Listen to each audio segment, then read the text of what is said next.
আধুনিক ভূগোল ও পরিবেশ দশম শ্রেণী। এর আগে আমরা অনুশীলনীর কোয়েশ্চেন থেকে দুটো পার্ট কমপ্লিট করেছি। আমি তোমাদের বলেছিলাম 3টে পার্টে এটা কমপ্লিট করে দেব। তো আজকে আমাদের শেষ পার্ট বা 3 নম্বর পার্ট। তোমাদের প্রথম চ্যাপ্টার বহির্জাত প্রক্রিয়া ও তার দ্বারা সৃষ্ট ভূমিরূপ, এই চ্যাপ্টারের 3 নম্বর মানে 3 মার্কসের কোয়েশ্চেনগুলো আলোচনা করব আজকে। চলো শুরু করা যাক আজকের আমাদের আলোচ্য বিষয়। কোয়েশ্চেন নাম্বার 1, বহির্জাত প্রক্রিয়ার মূল বৈশিষ্ট্যগুলি কি কি? অ্যান্সার হচ্ছে তোমরা বহির্জাত প্রক্রিয়ার বৈশিষ্ট্যগুলি দেখি। 3 নম্বরের কোয়েশ্চেনের জন্য 4টে বৈশিষ্ট্য এনাফ। তো প্রথম হচ্ছে ইহা অত্যন্ত ধীর গতিতে কাজ করে, মানে বহির্জাত প্রক্রিয়াগুলি অত্যন্ত ধীর গতিতে কাজ করে, আন্তর্জাতিক প্রক্রিয়ার মতো অত তাড়াতাড়ি কাজ করে না। বহির্জাত প্রক্রিয়ার দ্বারা ভূমিরূপ পরিবর্তন হতে প্রায় কয়েক হাজার বছর লেগে যায়। তারপর 2 নম্বর দেখি, অনুভূমিরূপ সৃষ্টির মাধ্যমে বহির্জাত প্রক্রিয়ার দ্বারা নগ্নীভবন অর্থাৎ ক্ষয়ক্রিয়ায় উঁচু স্থান নিচু হয় এবং সঞ্চয় কার্যের মাধ্যমে নিচু স্থান ভরাট হয়ে উঁচু হয়। 3 নম্বর হচ্ছে অংশগ্রহণকারী শক্তিগুলি কোথাও এককভাবে ও কোথাও সম্মিলিতভাবে কাজ করছে, মানে বহির্জাত প্রক্রিয়ায় যে শক্তিগুলো অংশগ্রহণ করে, নদী, বায়ু, হিমবাহ, কোথাও একা মানে শুধু নদীর দ্বারা ক্ষয়কার্য হয় বা সঞ্চয় কার্য হয়, কোথাও আবার নদী ও বায়ুর মিলিত কার্যের ফলে সৃষ্ট ভূমিরূপ তৈরি হয়। 4 নম্বর দেখি, ভূমিরূপ পরিবর্তনকারী শক্তিগুলোর মূল উৎস হলো সূর্য। এখন দেখি আমরা কোয়েশ্চেন নাম্বার 2, অবরোহণ ও আরোহণের মধ্যে পার্থক্য লেখ। প্রথম বিষয় হচ্ছে কি সংজ্ঞা। যে প্রক্রিয়ায় ক্ষয়কার্যের মাধ্যমে উঁচু জমির উচ্চতার হ্রাস পেয়ে নিচু ভূমিতে পরিণত হয় তাকে বলা হয় অবরোহণ।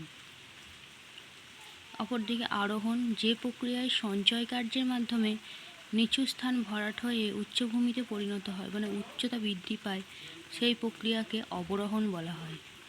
নেক্সট পার্থক্য হচ্ছে অপর নাম। অবরোহণ প্রক্রিয়ার অপর নাম হচ্ছে নগ্নীভবন, কারণ সেখানে উঁচু স্থানটা ক্রমশ নিচু হয়ে যায়। আর আরোহণ প্রক্রিয়ার অপর নাম হচ্ছে সঞ্চয়, কারণ সেখানে নিচু স্থান ভরাট হতে শুরু করে বা নিচু স্থান ভরাট হয়ে সমতল বা যে উচ্চতা ছিল তার থেকে উচ্চতা বৃদ্ধি পায়। তাই অবরোহণ প্রক্রিয়ার অপর নাম হচ্ছে সঞ্চয়। তোমরা কোয়েশ্চেন নাম্বার 3 দেখি, জলচক্রের অংশ হিসেবে নদীর ভূমিকা কী? তো প্রথমে আমাদের জানতে হবে জলচক্র কাকে বলে। দেখি, জলীয় বাষ্প রূপে জলভাগ থেকে বায়ুমণ্ডলে, বৃষ্টি রূপে বায়ুমণ্ডল থেকে ভূপৃষ্ঠে, আবার জলপ্রবাহ রূপে ভূপৃষ্ঠ থেকে সমুদ্রে জলের স্থান পরিবর্তনকে জলচক্র বলা হয়। তো কী বোঝায়? জলীয় বাষ্প রূপে জলভাগ থেকে বায়ুমণ্ডল, মানে জলীয় বাষ্প হয়ে বায়ুমণ্ডলে প্রবেশ করে, আবার বৃষ্টিরূপে জল বায়ুমণ্ডল থেকে আবার পুনরায় ভূপৃষ্ঠে ফিরে আসে, এবং জলপ্রবাহ রূপে ভূপৃষ্ঠ থেকে সমুদ্রের জলের স্থান পরিবর্তনকে জলচক্র বলা হয়। মানে জলের এই চক্রাকারে আবর্তন, যেমন জলভাগ সমুদ্র বা নদীর থেকে জলীয় বাষ্প হয়ে বায়ুমণ্ডলে পৌঁছায়, আবার বায়ুমণ্ডল থেকে সেই জল বৃষ্টির মাধ্যমে আবার ভূপৃষ্ঠে চলে আসে, আবার ভূপৃষ্ঠ থেকে সেই জল পৃষ্ঠপ্রবাহ রূপে আবার সেই সমুদ্র বা নদীতে পৌঁছায়। একেই জলচক্র বলা হয়, জলের এই চক্রাকার আবর্তনকে। তো জলচক্রের পৃষ্ঠপ্রবাহ রূপে নদীর ভূমিকা অত্যন্ত গুরুত্বপূর্ণ। জলের বেশিরভাগটাই নদীর মাধ্যমে সাগরে ফিরে যায়, মানে হচ্ছে কি জলের বেশিরভাগ অংশটাই নদীর মাধ্যমে সাগরে ফিরে যায়। পৃথিবীর যত নদী আছে সেই নদীগুলি প্রতি সেকেন্ডে প্রায় 1300 কিউবিক কিলোমিটার জল প্রবাহিত হয়। তবে এই জল পৃথিবীর মোট মিষ্টি জলের মাত্র 0.003%। অর্থাৎ জলচক্রের অংশ হিসেবে নদীর গুরুত্ব সর্বাধিক। তো আমরা দেখব কোয়েশ্চেন নাম্বার 4, নদী কোন কোন পদ্ধতিতে ক্ষয় করে থাকে। অ্যান্সার দেখি। নদী সাধারণত 4 প্রকারের 4 ভাবে ক্ষয় করে থাকে। হচ্ছে জলপ্রবাহজনিত ক্ষয়, অবঘর্ষণজনিত ক্ষয়, ঘর্ষণজনিত ক্ষয়, দ্রবণজনিত ক্ষয়। তো আমরা প্রথমে দেখি জলপ্রবাহ ক্ষয়। জলপ্রবাহজনিত ক্ষয় কিভাবে হয়? পার্বত্য অঞ্চলে জলস্রোতের প্রবল আঘাতে নদী খাত ও নদী পাড়ের অপেক্ষাকৃত নরম অংশ খুলে বেরিয়ে আসে, একে জলপ্রবাহজনিত ক্ষয় বলা হয়। মানে পার্বত্য অঞ্চলে যখন প্রবল জলের আঘাত দেখা, যেমন জলের ঢেউ বেশি থাকে বা জলের স্রোত বেশি থাকে, তখন নদীর পাড়ের বা নদী খাতের অংশ যেখানে অপেক্ষাকৃত কম মানে নরম শিলা, সেই শিলাগুলি ভেঙে বা খুলে বেরিয়ে আসে, একে জলপ্রবাহজনিত ক্ষয় বলা হয়। অবঘর্ষণ ক্ষয়। নদীবাহিত নুড়ি, পাথরের টুকরো প্রভৃতি নদীর তলদেশে দুই পাশে আঘাত করে উপত্যকাকে ক্ষয় করে, মসৃণ করে এবং গভীরতা বাড়ায়, একে অবঘর্ষণ। মানে নদী যে বয়ে নিয়ে আসছে নুড়ি পাথরের টুকরো ইত্যাদি নদীর তলদেশের দুই পাশে আঘাত করতে করতে বয়ে নিয়ে আসে, তো তার ফলে নদীর তলদেশকে ক্ষয় করে এবং মসৃণ করে এবং নদীর তলদেশের গভীরতা বৃদ্ধি করে, একে অবঘর্ষণ ক্ষয় বলা হয়। ঘর্ষণজনিত ক্ষয়। নদীবাহিত বিভিন্ন আকারের পাথরখণ্ড পরস্পরের সংঘর্ষে নুড়ি, বালি ও কাদায় পরিণত হওয়াকে ঘর্ষণজনিত বলা হয়। নদী যে বয়ে নিয়ে আসছে বিভিন্ন আকারের পাথরখণ্ড, সেগুলি পরস্পর নিজেদের মধ্যে আঘাতের ফলে নুড়ি, বালি, কাদা মানে ছোট ছোট টুকরো পরিণত হয়, তাকে ঘর্ষণজনিত ক্ষয় বলা হয়। তারপর হচ্ছে দ্রবণ ক্ষয়। নদীর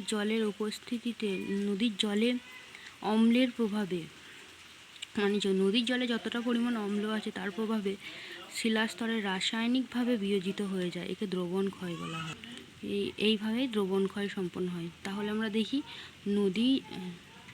নদী তার ক্ষয়কার্য 4 ভাবে সম্পন্ন করে থাকে। কোয়েশ্চেন নাম্বার 5, গিরিখাত ও ক্যানিয়নের তফাৎ কী?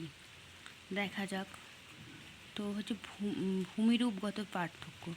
গিরিখাত খুব গভীর ও সংকীর্ণ হয়, এটি ভি আকৃতির হয়। ক্যানিয়নও অত্যন্ত গভীর ও সংকীর্ণ হয়, কিন্তু ক্যানিয়ন আই আকৃতির হয়। সৃষ্টিস্থল। গিরিখাত বৃষ্টিবহুল পার্বত্য অঞ্চলে সৃষ্টি হয় এবং ক্যানিয়ন বৃষ্টিহীন মরুভূমি ও উচ্চভূমি অঞ্চলে সৃষ্টি হয়। তারপর হচ্ছে ক্ষয়। গিরিখাত নদীর পার্শ্বক্ষয় ও নিম্নক্ষয় মিলিত প্রভাবে তৈরি হয়, আর ক্যানিয়ন সৃষ্টিতে নদীর নিম্নক্ষয় প্রাধান্য পায়, তাই ক্যানিয়ন আই আকৃতির দেখা যায়। কোয়েশ্চেন নাম্বার 6, পলল বেজনী ও বদ্বীপের মধ্যে পার্থক্য। প্রথম হচ্ছে ভূমিরূপগত পার্থক্য। পলল বেজনী পর্বতের পাদদেশে বা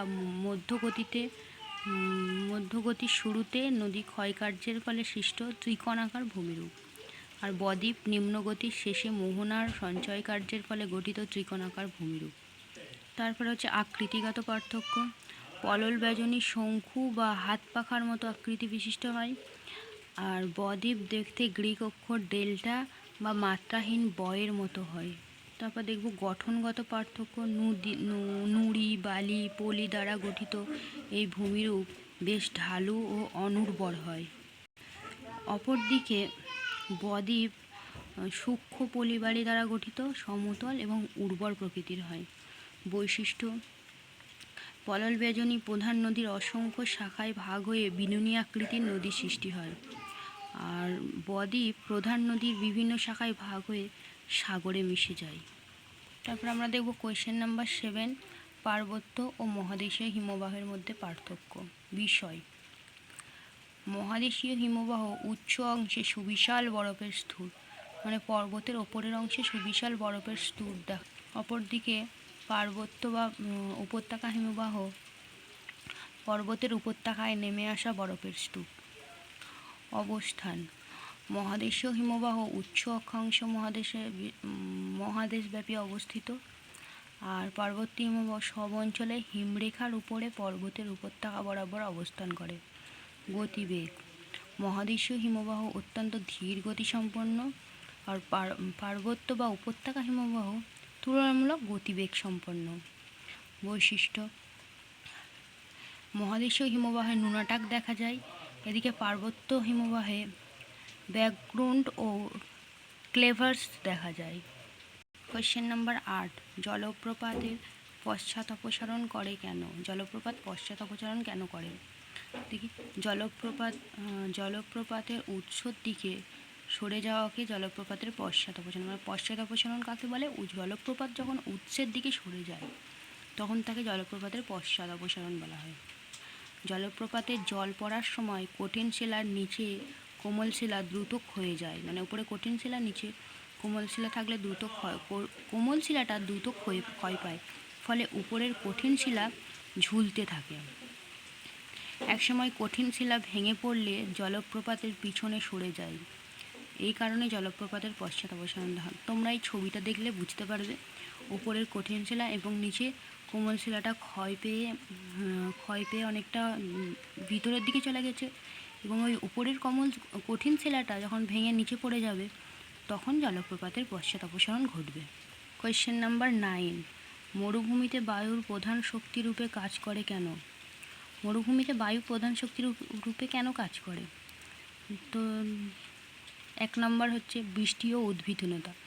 বিস্তীর্ণ মরুভূমি অঞ্চলে বৃষ্টি ও উদ্ভিদহীনতার কারণে বায়ু বাধাহীনভাবে প্রবাহিত হতে পারে। বি হচ্ছে অধিক বালির যোগান। মরুভূমিতে বালির যোগান বায়ুর কাজের মূল উপাদান। সি, উপকূলের শুকনো বালি। জোয়ার ও ভাটার মাঝামাঝি সময় উপকূলের বালি শুকিয়ে যাওয়ায় উপকূল থেকে সহজেই বালুকণা বায়ুর দ্বারা স্থানান্তরিত হয়, এবং যান্ত্রিক আবহ বিকারের প্রবলতার জন্য বায়ু মরুভূমি অঞ্চলে প্রধান ক্ষয় করার শক্তি হিসেবে কাজ করতে পারে। কোয়েশ্চেন নাম্বার 10, বারখান থেকে কিভাবে শিব বালিয়াড়ির উৎপত্তি হয়? ব্র্যাকলেনের মতে নিয়মিত বায়ুপ্রবাহের দিক পরিবর্তনের ফলে বারখান বালিয়াড়ির একটি শিংয়ের অংশ ক্রমাগত বালি সঞ্চয় ঘটতে থাকে, এবং সেই শিং প্রসারিত হয়ে শিব বালিয়াড়ির আকার ধারণ করে। এইভাবেই বারখান বালিয়াড়ি থেকে শিব বালিয়াড়িতে পরিণত হয়। তোমরা এই ছবিটার মাধ্যমে দেখে বুঝতে পারবে। এখানে বারখান বালিয়াড়ির নিচের শিংটা বাড়তে শিব বালিয়াড়ির আকার ধারণ করতে শুরু করেছে। কোয়েশ্চেন নাম্বার 11, রসে মথানো ও ড্রামলিনের মধ্যে পার্থক্য। তো প্রক্রিয়া: রসে মথানো হচ্ছে হিমবাহের ক্ষয়জাত প্রক্রিয়া, ড্রামলিন হচ্ছে সঞ্চয়জাত প্রক্রিয়া। রসে মথানো পর্বতগোত্রে অবস্থিত এবং ড্রামলিন পর্বতের পাদদেশে অবস্থিত। রসে মথানো হিমবাহের প্রবাহের দিকে মসৃণ হয়, বিপরীত দিকে অমসৃণ হয়। ড্রামলিন হিমপ্রবাহের দিকটা অমসৃণ এবং বিপরীত দিকটা মসৃণ হয়। শিলা: রসে মথানো কঠিন আগ্নেয় শিলা দ্বারা গঠিত, ড্রামলিন হচ্ছে ক্ষয়প্রাপ্ত নরম পাললিক শিলা দ্বারা গঠিত। কোয়েশ্চেন নাম্বার 13, বদ্বীপ গঠনের অনুকূল পরিবেশগুলি কী কী? তো এখানে আমরা দেখতে পাবো সব নদীর মোহনায় বদ্বীপ গঠন হয় না। বদ্বীপ গঠনের জন্য কিছু অনুকূল পরিবেশের প্রয়োজন হয়। সেগুলি কি কি? 1 নম্বর হচ্ছে পলির পরিমাণ। দেখি, বৃহৎ নদী অববাহিকায় সুদীর্ঘ নদীর গতিপথ ও নদীর অববাহিকার নরম শিলার উপস্থিতি, অসংখ্য উপনদীর অবস্থান ইত্যাদি সুবিধাগুলি থাকলে নদী পলির পরিমাণ বাড়ে। তারপরে মোহনায় মৃদু ঢাল থাকলে বদ্বীপ গঠন হয়। মোহনায় নদীর মৃদু ঢালের সমুদ্রের সঙ্গে মিশলে তবেই পলি সঞ্চয় হওয়ার পরিবেশ তৈরি হয়। সি হচ্ছে গভীর সমুদ্র অগভীর হলে তাড়াতাড়ি পলি ভরাট হয়ে বদ্বীপ গঠিত হয়। তারপর আমরা এখানে দেখব লবণতা বৃদ্ধি। সমুদ্র জলের লবণতা যত বৃদ্ধি পাবে তত পলির পরিমাণ অধক্ষিপ্ত হবে। নদীর জলে পলির রাশি দ্রুত অধক্ষিপ্ত হবে। তারপরে হচ্ছে বিপরীতমুখী সমুদ্র স্রোত ও বায়ু। নদীর মোহনায় বিপরীত দিকে মৃদু স্রোত ও পলি জমতে সাহায্য করে।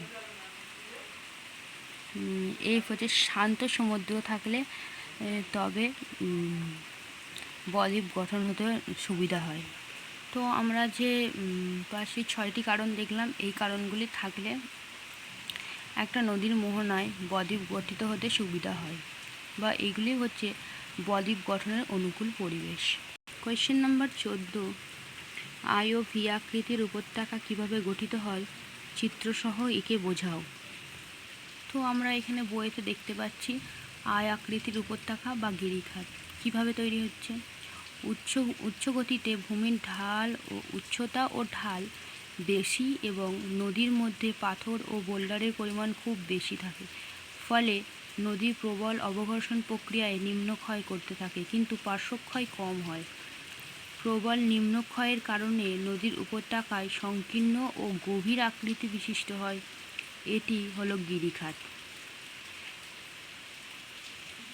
তো আমরা এখানে বইয়েতে দেখতে পাবো আয় আকৃতি বিশিষ্ট উপত্যকা বা গিরিখাত। উচ্চ গতিতে ভূমির ঢাল ও উচ্চতা বেশি এবং এর ফলে নদীর মধ্যে পাথর বোল্ডারের পরিমাণও খুব বেশি, ফলে নদীর প্রবলভাবে অবঘর্ষণ প্রক্রিয়ায় নিম্নক্ষয় করতে থাকে, কিন্তু পার্শ্বক্ষয় কম হয়। প্রবল নিম্নক্ষয়ের কারণে নদী উপত্যকায় সংকীর্ণ গভীর ও আয়াকৃতির ভূমিরূপ সৃষ্টি হয়। একে ক্যানিয়ন বা একে গিরিখাত বলা হয়। আর হচ্ছে সেই আয়াকৃতির ভূমিরূপ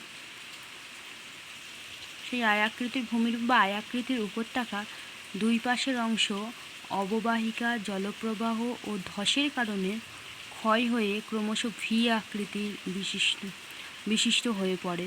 একে ভি আকৃতি বিশিষ্ট ভূমিরূপ বলা হয়। তো আমরা এখানে দুই রকম ভূমিরূপের ছবি দেখতে পাচ্ছি। এখান থেকে আমরা এই ভূমিরূপের চিত্রটা বইয়ের থেকেই দেখে নেব। চলে যাচ্ছি আমরা নেক্সট কোয়েশ্চেনে। কোয়েশ্চেন নাম্বার 15, প্রপাতকূপ ও মন্থকূপ কিভাবে গঠিত হয়। প্রথমে দেখি প্রপাতকূপ। জলপ্রপাতের জল প্রবল বেগে যেখানে পড়ে সেখানে বিশাল আকার হাড়ির মতো গর্তের সৃষ্টি হয়। এইভাবে প্রপাতকূপ বা পেঞ্জপুল তৈরি হয়। মানে হচ্ছে জলপ্রপাতের জল একটা জায়গায় এসে আছড়ে পড়ে, যে স্থানে আছড়ে পড়ে সেখানে একটা হাড়ির মতো বড় গর্তের সৃষ্টি হয়, একে প্রপাতকূপ বলা হয়। এইভাবেই প্রপাতকূপ তৈরি হয়। মন্থকূপ হচ্ছে নদীর গতিপথে কোমল শিলা অবস্থান করলে অবঘর্ষণ প্রক্রিয়ায় শিলাখণ্ডের আঘাতে নদীগর্ভে গর্তের সৃষ্টি হয়। পরবর্তী সময় ওই গর্তের মধ্যে জল চক্রাকারে প্রস্তরখণ্ড সহ ঘুরতে ঘুরতে ক্ষয় করে ওই গর্তকে আরও বড় করে। এইভাবে মন্থকূপ বা পালহট তৈরি হয়। তো আমরা এই ছবিটার থেকে দেখে কিছুটা বোঝার চেষ্টা করব। কোয়েশ্চেন নাম্বার 16 বা আমাদের 3 নম্বর কোয়েশ্চেনের শেষ কোয়েশ্চেন। পর্বতের পাদদেশে পলল ব্যজনী কীভাবে গড়ে ওঠে। পর্বতের পাদদেশে ভূমির ঢাল কমে যাওয়ায় পার্বত্য অংশ থেকে আসা নদীর বোঝা, মানে পার্বত্য অঞ্চল থেকে নদী যেসব কিছু বোঝা বয়ে নিয়ে আসে, পর্বতের পাদদেশে সঞ্চিত হয়ে ত্রিকোণাকার শীর্ষদেশ যুক্ত পাখার ন্যায় পলল ব্যজনী গড়ে ওঠে। উত্তরপ্রদেশের দুন উপত্যকা হলো দুন উপত্যকায় এবং ব্রহ্মপুত্র উপত্যকায় উত্তর অংশে হিমালয় পদদেশ থেকে অনেক পলল ব্যজনী দেখা যায়। তো এই হচ্ছে আমাদের পলল ব্যজনীর ছবি। এটা দেখে আমরা পলল ব্যজনী কেমন একটা হয় একটু কিছুর একটা ধারণা করতে পারবো। তো আমাদের থার্ড পার্ট কমপ্লিট হয়ে গেছে।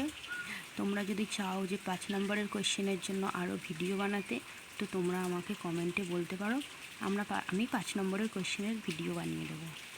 তোমরা আমাদের 3টে সেশন অবশ্যই দেখবে। আর যদি আমার ভিডিও ভালো লেগে থাকে তো আমার ভিডিওটিকে একটি লাইক করবে, বন্ধুদের সাথে শেয়ার করো এবং আমার চ্যানেলটিকে সাবস্ক্রাইব করে রেখো। যদি তোমাদের কোনো জিজ্ঞাসা থাকে তাহলে আমাকে কমেন্টে জানাতে পারো, আমি তোমাদের কোয়েশ্চেন সলভ করার চেষ্টা করব। তো আজকের সেশানে এই পর্যন্তই। যারা আমার ভিডিও শেষ পর্যন্ত দেখলে তাদের অনেক অনেক ধন্যবাদ। তো এইভাবেই তোমরা আমার পাশে থেকো যাতে আমি আরও এগিয়ে যেতে পারি।